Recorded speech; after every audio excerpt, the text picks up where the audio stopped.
Assalamu alaikum dear students. Welcome to CD Engineering Academy. So in today's video we will discuss the exercise problems from the chapter Simple Stresses of the book Strength of Material by Singer. So dear students, आज के इस video में हम problem number 105 solve करेंगे exercise problem stress का। तो statement है हमारे पास 105, ये a homogeneous 800 kg bar AB supported by at either end by a cable as shown in figure. Calculate the smallest area of the cable if the stress not to exceed 90 megapascal in bronze and 120 megapascal in steel. तो dear students, इसका क्या मतलब है? हम ये समझते हैं, कहते हैं कि हमारे पास ये जो बार है ए और बी, ये बार ये हमारे पास 800 kg है और ये सपोर्ट हुआ है एक इस एंड से, ये केबल जो है ये ब्रॉन्ज से बना है, और दूसरा इस एंड से सपोर्ट हुआ है इस केबल से, ये स्टील से बना है ये केबल। तो यहाँ पर हमसे क्वेश्चन ये किया जा रहा है कि ये जो केबल है इसका कितना स्मॉलेस्ट एरिया होना चाहिए। ठीक है, मतलब हमने स्मॉलेस्ट एरिया फाइंड करना है, और साथ साथ में हमारे पास एक सिचुएशन भी गिवन है कि एरिया तो फाइंड करो, लेकिन उस सिचुएशन में फाइंड करो कि ब्रॉन्ज ये स्टील जो है, ये स्टील का स्ट्रेस जो है यानी लिमिटिंग स्ट्रेस वो 120 से ज़्यादा नहीं होना चाहिए। ये इसका लास्ट पॉइंट है। और ये ब्रॉन्ज जो है इसमें जो स्ट्रेस पैदा होगा वो 90 मेगापास्कल से ज़्यादा नहीं होना चाहिए। तो इसका क्या मतलब, ये हमारे पास इन लोगों ने लिमिटिंग स्ट्रेस दिए। तो चलिए अब हम इसका सोल्यूशन शुरू करते हैं। अच्छा, मैं बुक को साइड पर करता हूँ, सोल्यूशन की तरफ आते हैं। ये मैंने यहाँ पर क्वेश्चन लिखा है यहाँ पर, अब हम इसके सोल्यूशन की शुरू करेंगे। डायग्राम भी बनाया है। तो पहले हम हेडिंग देंगे यहाँ पर गिवन डेटा की। ठीक है, जो कुछ हमें गिवन हो वो हम इस प्रॉब्लम से एक्सट्रैक्ट करेंगे। ये आप लोग सीखें कि गिवन डेटा किस तरह निकालें। तो हमारे पास यहाँ पर मास ऑफ द होमोजीनियस बार पहले गिवन है।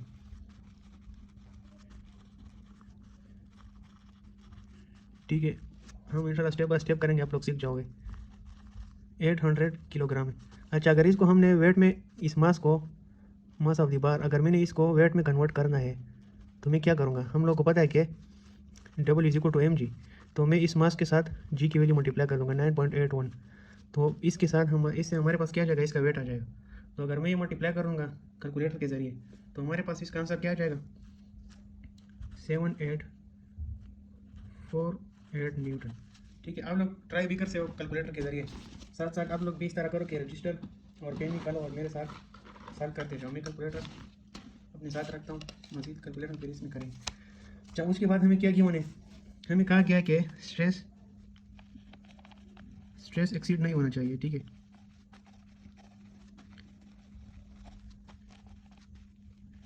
Stress not to be exceed in bronze हमें कितना गिवन है, इसका मतलब क्या है, सिग्मा लिमिट। ठीक है, सिग्मा का मतलब है स्ट्रेस, वो हमारे पास गिवन है 90 मेगा पास्कल। ठीक है, ये इसका यूनिट है। उसके बाद हमें क्या गिवन है, अच्छा, stress not to be exceed in steel, वो हमें कितना गिवन है, मतलब सिग्मा लिमिट ऑफ स्टील। ठीक है, वो हमारे पास गिवन है 120 मेगा पास्कल। उसके साथ साथ स्टूडेंट्स हमें लेंथ भी गिवन है, लेंथ ऑफ द ब्रॉन्ज, वो हमारे पास गिवन है L=4 मीटर है। सही है, और स्टील का लेंथ ऑफ दी स्टील वो कितना है, वो है हमारे पास 3 मीटर। तो अब हम डियर स्टूडेंट्स, हमें किस तरह पता चलेगा कि इसमें कौन सा फार्मूला यूज़ करेंगे, वो मैं आप लोगों को बताता हूँ। एनालिसिस आपने इसकी किस तरह करनी है। देखो, रिक्वायर्ड डेटा में हम क्या लिखेंगे, स्मॉलेस्ट एरिया बोथ स्टील के लिए, वो हम डिटरमाइन करेंगे। ठीक है, smallest area of each cable, steel और ब्रॉन्ज दोनों हम फाइंड करना है। तो देखो, हमने यहाँ पर एरिया फाइंड करना है, तो हमें पता है कि स्ट्रेस जो होता है वो फोर्स पर यूनिट एरिया होता है। ये तो हमें पता है ना, मुझे बार बार लिखने की ज़रूरत नहीं है, क्योंकि अभी आप लोगों को पता है, मैंने पिछले वीडियो में बताया था, वो फोर्स पर यूनिट एरिया है।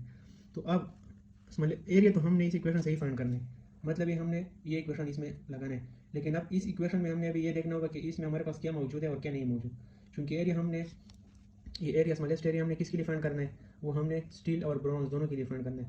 तो ब्रॉन्ज का हमारे पास लिमिटिंग स्ट्रेस गिवन है जो कि 90 मेगा पास्कल है। चलो, ब्रॉन्ज के लिए ये गिवन है, ब्रॉन्ज का एरिया हमने फाइंड करना है। तो ब्रॉन्ज का हमने यहाँ पर ये फोर्स फाइंड करना होगा कि ब्रॉन्ज में कितना स्ट्रेस लग रहा है। स्ट्रेस तो हमने गिवन है, ब्रॉन्ज में कितना फोर्स पर यूनिट एरिया है। ठीक है, रेजिस्टेंस कितना पैदा हो रही है, उसके साथ साथ हमने स्टील की भी फाइंड करना है। तो इसका मतलब है कि इसकी एनालिसिस करने के लिए हम इसका फ्री बॉडी डायग्राम बनाएंगे। ठीक है, तो किसी भी क्वेश्चन को सॉल्व करने के लिए चलो मैं नेक्स्ट स्टेप करता हूँ। किसी भी क्वेश्चन को सॉल्व करने के लिए उसका फ्री बॉडी डायग्राम जो है वो बहुत इंपॉर्टेंट स्टेप है। फ्री बॉडी डायग्राम आप लोग सीखें, पिछले इंजीनियरिंग मैकेनिक्स के कोर्सेज में मैंने बहुत डिटेल से वीडियो बनाई है फ्री बॉडी डायग्राम के रूल्स पर। तो free body diagram of the bar A B, अगर मैं इसका फ्री बॉडी डायग्राम बनाऊँ, ठीक है, मैं थोड़ा रफली बनाता हूँ, ठीक है, अगर ये कोई लाइन टेढ़ी हो जाए तो इसको स्ट्रेट कंसीडर करें, ठीक है। डियर स्टूडेंट्स, यहाँ पर केबल के ज़रिए इस तरह फोर्स लग रहा था, केबल में टेंशन पैदा हो रहा था, यहाँ पर भी लग रहा था फोर्स। ये क्या था, यहाँ पर फोर्स ब्रॉन्ज पे लग रहा था, यहाँ पर स्टील था, ठीक है। ज़ाहिर बात है ये होमोजीनियस, ये वेट बार जो है ये होमोजीनियस है। हमें लिखा गया क्वेश्चन में होमोजीनियस का क्या मतलब है। होमोजीनियस का मतलब ये है कि हमारे पास ये थ्रू आउट द कंपोजिशन ये सेम टाइप ऑफ मटेरियल से बने। तो इसका मतलब है, और इसकी लेंथ भी कितनी है, इसकी लेंथ हमारे पास है 10 मीटर, मतलब ये इसकी मिड पे इसका वेट एक्ट होगा, सही है, क्योंकि इसका वेट अगर हम डिस्ट्रीब्यूटली शो करें तो वो उसकी मिड में उसका रिजल्टेंट के जरिए उसका वेट शो किया जा सकता है। इंजीनियरिंग मैकेनिक्स में हम पढ़ते आ रहे हैं, ठीक है। इसका वेट कितना था हमारे पास, वो तो हमने फाइंड किया था 7848 न्यूटन, ठीक है, ये उसका वेट है। उसी के साथ साथ अगर ये उसकी मिड में आ जाएगा तो ये यहाँ से लेकर यहाँ तक भी 5 मीटर हो जाएगा, और यहाँ से लेकर यहाँ तक भी ये मिड तक 5 मीटर हो जाएगा। अच्छा, अब ये फ्री बॉडी डायग्राम कंसीडर करते हुए हम इक्विलिब्रियम के इक्वेशन अप्लाई करेंगे। यहाँ पर मैं लिखूँगा consider free body diagram and applying equilibrium equation. अब यहाँ पर मैं आप लोगों को ये बताना चाहता हूँ कि आपने इक्विलिब्रियम इक्वेशंस किस तरह इस्तेमाल करने, ये अप्लाई करने। आपको किस तरह पता चलेगा कि मुझे ये वाली इक्विलिब्रियम इक्वेशन जो है ये अप्लाई करने, ये आप लोग को किस तरह पता चलेगा, ठीक है, ये मैं आप लोगों को अभी बताना जा रहा हूँ। अच्छा, तो हमारे पास इस तरह है कि अच्छा, तो हमारे पास इस तरह है कि ये देखो, ये हमारे पास फ्री बॉडी डायग्राम है। देखो एक फोर्स, ये दूसरा फोर्स, ये नीचे रिजल्टेंट वेट का है। तो देखो ये तीनों फोर्सेस कौन से प्लेन में, ये वर्टिकल प्लेन में। अगर मैं एफ ऑफ वाई की कंडीशन ले लूँ, F of summation of F of Y is equal to 0, तो देखो हमारे पास दो अननोन्स दे जाएंगे और एक ये नोन आ जाएगा। तो हमारे पास दो अननोन इक्वेशन से फाइंड नहीं होते, एक फाइंड होता है। अगर मैं एफ ऑफ वाई ले लूँ तो उससे हमारे पास पी इन द ब्रॉन्ज और स्टील ये फाइंड नहीं होते। और मैं यहाँ पर summation of F of X भी पहले नहीं अप्लाई कर सकता, summation of F of Y भी इस पे सबसे पहले अप्लाई नहीं कर सकता, ठीक है। क्यों, क्योंकि हमारे पास फोर्स इन ब्रॉन्ज और फोर्स इन द स्टील दोनों अननोन है। और उसके साथ साथ मैं यहाँ पर एफ ऑफ एक्स भी अप्लाई नहीं कर सकता, क्योंकि यहाँ पर हॉरिजॉन्टल प्लेन में तो फोर्सेस है ही नहीं। तो मैं फिलहाल ये दोनों नहीं रहता। मैं इस तरह करूँगा कि इसको पॉइंट ए कहते हैं, इसको पॉइंट बी कहते हैं। मैं यह पॉइंट ए पर मूवमेंट लूँगा, जब इस पॉइंट पर मूवमेंट मैं लूँगा तो ये फोर्स 0 हो जाएगा, ये हमारे पास 1 हो जाएगा, ये तो नोन है ऑलरेडी। फिर उसके बाद मैं एफ ऑफ वाई की इक्वेशन यूज़ करूँगा, इससे हमारे पास एक नोन आ जाएगा और दूसरा नोन फाइंड हो जाएगा। ये आप लोगों को समझ नहीं आ रही होगी कि मैं क्या कह रहा हूँ। तो इस तरह करते कि मैं सॉल्व करता हूँ, फिर आप लोगों को समझ आइए। मैं इस तरह ये लिखता हूँ कि मैं पॉइंट ए पर मोमेंट जो है वो 0 लेता हूँ, सही है, और मैं कहता हूँ कि क्लॉकवाइज मूवमेंट को मैं पॉजिटिव लेता हूँ, सही है। अब देखिए कौन सा फोर्स कौन सा मूवमेंट काज कर रहा है। जब ए पर मैंने मूवमेंट 0 ले लिया तो ये फोर्स तो ऑलरेडी 0 हो गई। अब ये फोर्स जो है ना, इसको अगर ये यहाँ पर होगा इस तरह और यहाँ पर इस तरह फोर्स लगेगा ऊपर के डायरेक्शन में, तो ये एंटी क्लॉकवाइज रोटेशन काज करेगा। तो एंटी क्लॉकवाइज नेगेटिव आएगा। फिर क्यों, क्योंकि मैंने क्लॉकवाइज को पॉजिटिव लिया है। मल्टीप्लाई बाय मोमेंट आर्म, ये डिस्टेंस इस पॉइंट तक कितना है, ये 5 है, ठीक है। अब उसके बाद क्या आएगा, ये वेट आएगा। ये देखो अगर ये इस तरह पड़ा हो और ये इस तरह फोर्स लग रहा हो तो ये क्लॉकवाइज जाएगा, तो फिर ये हम पॉजिटिव लेंगे। प्लस इसका वेट कितना था 784 Newton, multiply bye moment arm, ये कितना है, ये हमारे पास 5 है, इज इक्वल टू 0। तो देखो यहाँ पर हमारे पास सिर्फ unknown force in the steel है। तो मैं क्या कर सकता हूँ, ये उधर इक्वेशन के उस साइड आ जाएगा। तो हमारे पास क्या जाएगा 7848 newton multiply by 5 is equal to 10। अच्छा, अब जब हम ये इसके साथ मल्टीप्लाई करते हैं तो हमारे पास क्या आता है, ये हमारे पास आता है 39240 10 HT। अब ये क्या करेंगे हम, फोर्स इन द स्टील जो हम करेंगे तो इस पर ये 10 डिवाइड हो जाएगा, सही, ये भी 0 है, तो 0 और 0 कट जाएंगे हमारे पास।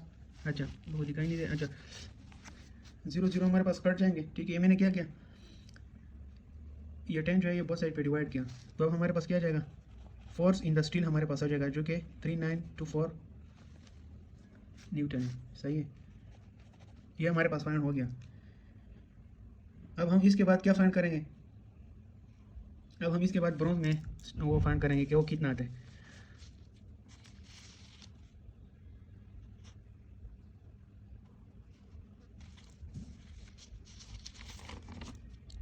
अच्छा, ब्रोंज में फाइंड करने के लिए मैंने आप लोगों को कहा था कि अब मैं ये तो हमारे पास फाइंड हो गया। अब मैं summation of F of Y की मदद से ये वाला फाइंड कर सकता हूँ। सही है, तो मैं क्या लिखूंगा यहाँ पर, मैं लिखूंगा कि अपवर्ड जा रहा है तो पॉजिटिव होगा, summation of F of Y is equal to 0, और उसके साथ साथ अब ये दोनों अपवर्ड जा रहे हैं तो पॉजिटिव होंगे। Force in the steel plus force in the bronze minus ये वेट कहाँ पे जा रहा है, वेट नीचे जा रहा है तो ये नेगेटिव होगा। मेरे पास क्या हो जाएगा 7848 माइनस इसी जगह कि डाउनवर्ड जा रहा है तो ब्रॉन्ज हमारे पास P B R force in the bronze क्या हो जाएगा, ये उस साइड पे जाएगा, वेट की वैल्यू तो पॉजिटिव हो जाएगी। 7848 minus force in the steel, force in the steel तो हमने यहाँ पर फाइंड किया था तो ये उससे माइनस करते कैलकुलेटर के जरिए फिर आंसर निकालते हैं। ये हमारे पास क्या हो जाए 3924 न्यूटन आते हैं।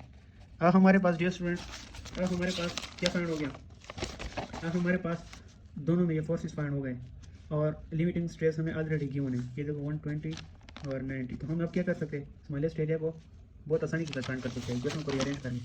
ठीक है, स्टेप बाय स्टेप चलेंगे इंशाल्लाह, बहुत ही ईजी है, ना मुश्किल नहीं है। तो हम यहाँ पे लिखेंगे कि the smallest area of each cable can be calculated using the stress definition। उम्मीद है कि आप लोग को समझ आ गई। अच्छा, जब मैं ब्रॉन्ज के लिए फाइंड करूंगा स्मॉलेस्ट एरिया, तो मैं ये क्या sigma limit of the bronze हमारे पास कितनी थी वो हम इस तरह लिखेंगे, फिर force in bronze steel cable, in bronze cable जो है, फिर एरिया। सही है, अब मुझे एरिया चाहिए तो ये इधर चला जाएगा, ये इधर आ जाएगा, इंटरचेंज कर ले तो यहाँ पर area is equal to sigma limit, तो यहाँ पर बस वैल्यू पुट कर ले कि इसमें क्या वैल्यू आती है। एरिया फाइंड करने के लिए हमारे पास ये तो हमने फाइंड कर लिया, कितना था 3924 न्यूटन था।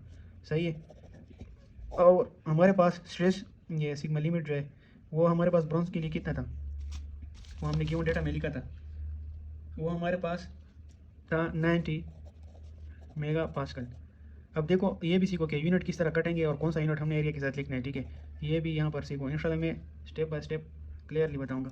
अब कैलकुलेटर के जरिए अगर हम ये करना चाहें हम क्या करेंगे, 3924 डिवाइड बाय 90, तो ये हमारे पास 43.6।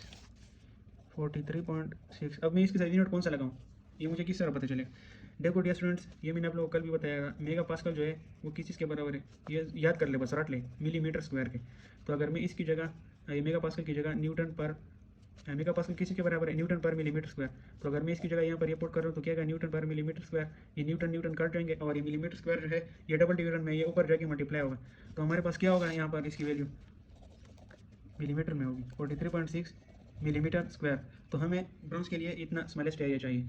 अब हम स्टील के लिए फाइंड करते हैं कि स्टील के लिए क्या आता है, तो एरिया ऑफ द स्टील में डायरेक्टली बस लिखता हूँ force in the steel divided by sigma limit. इसके लिए हमारे पास कितना था फोर्स, तो इसमें भी वही था 3924 न्यूटन डिवाइडेड बाय, यहाँ पर 120 था सिग्मा लिमिट मेगा पास्कल। तो लिमिट निकालना भी आपने सीख लिया, ये कैलकुलेटर के जरिए आप लोग करेंगे, इससे क्या ज़रूरत है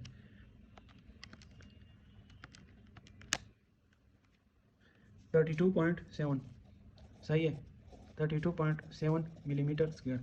देखो डियर स्टूडेंट्स, फिर इस आप लोग इस एरिया को इस एरिया को आपस में कंपेयर करेंगे, इसमें क्या फ़र्क है, क्रिटिकली आप लोगों ने सोचना है।